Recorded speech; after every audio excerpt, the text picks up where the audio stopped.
तो देखो ये है क्वेश्चन नंबर 29 डेप्रिसिएशन का।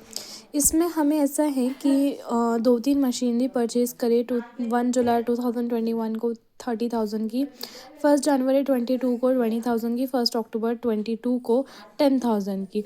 अब बोला गया है कि 1 अप्रैल 23 में जो फर्स्ट मशीनरी इंस्टॉल की गई थी उसका 1/3 पार्ट बेच दिया गया है फॉर 3,000 और हमसे पूछा गया है मशीनरी अकाउंट बनाने को जब डेप्रिसिएशन लगा गया है 10% और रिटर्न डाउन वैल्यू मेथड हमें यूज़ करना है। तो हमने यहाँ क्वेश्चन सॉल्विंग स्टार्ट की थी। पहले हमने मशीन 1 और मशीन 2 दोनों एक ही साल में आ रहा था, 1 जुलाई 1 जनवरी 22। इसका बैंक अकाउंट मशीन में लिखा, फिर इसका डेप्रिसिएशन निकाला नॉर्मल तरीके से, ठीक है।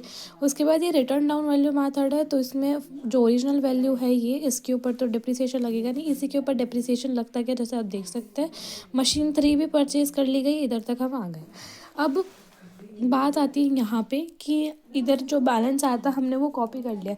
अब नेक्स्ट स्टेप इसने बोला है कि 1 अप्रैल 23 को इसने 1/3 ऑफ द मशीनरी बेच दिया है जो हमने फर्स्ट मशीनरी इंस्टॉल की थी, ठीक है। तो फर्स्ट मशीनरी जो इंस्टॉल की थी उसका अगर हम देखें तो उसकी वैल्यू अभी है 24,975। क्या है? 24,975। इसका 1/3 हमने बेचा है, ठीक है। और अभी 2/3 हम इसका बाद में निकालेंगे, ठीक है। 1/3 बेच दिया है तो इधर पहले तो हम कब बेचा है इसका 1/3 हमने 1 अप्रैल 2023 को ही बेच दिया, ठीक है। 1 अप्रैल 23 को ही बेच दिया है। 1 अप्रैल 23 में बेच दिया है। तो पहले हमने बोला था कि ये हमें एकदम याद होना चाहिए, जैसे बाय बैंक अकाउंट, ठीक है, by depreciation account and then by P&L account. उसके बाद मशीन 1 फिर भी बचेगी, है ना, तो ये 31 मार्च 2024 का होगा, राइट।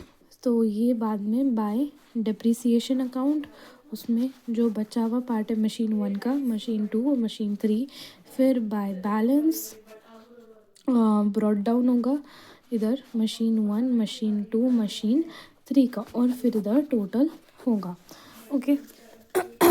तो हमें 1/3 निकालना है इसका, ठीक है।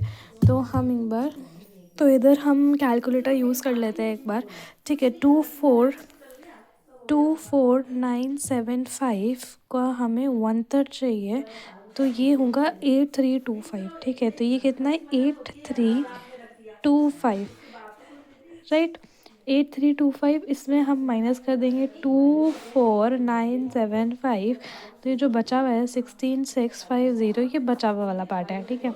अब 8325 में डेप्रिसिएशन कैसे लगेगा? एक सेकंड, डेप्रिसिएशन तो लगेगा ही नहीं, क्यों? क्योंकि 1 अप्रैल 23 को साल शुरू हुआ है और 1 अप्रैल 23 को ही हमने बेच दी, तो डेप्रिसिएशन तो ब्रो ज़ीरो है, ज़ीरो है, ज़ीरो है।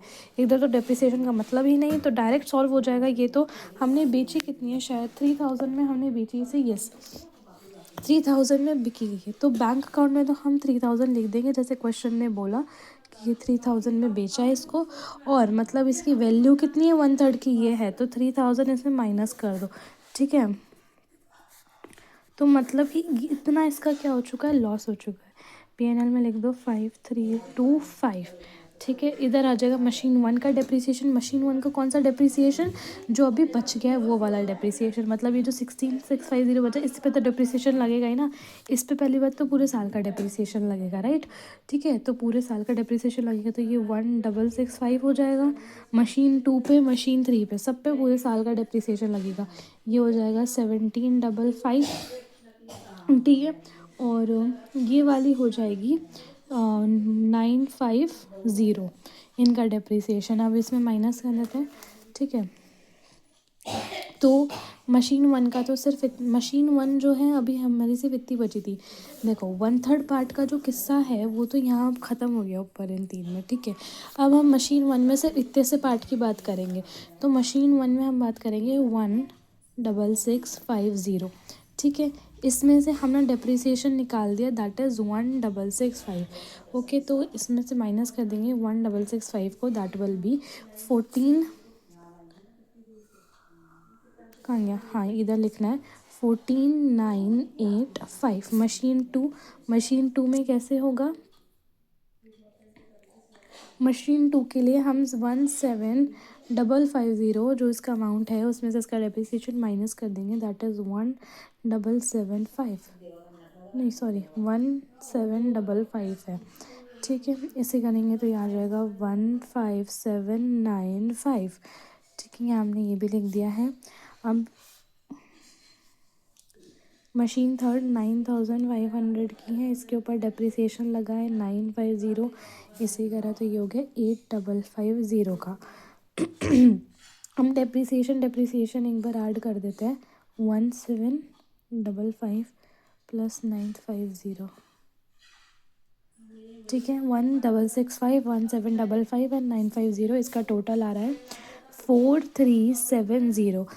ठीक है, इनके बैलेंस का क्या आ रहा है? 1,4,985 प्लस 1,5,795, 1,4,985 1,5,795 प्लस 8,550, दैट इज़ 3,9,330।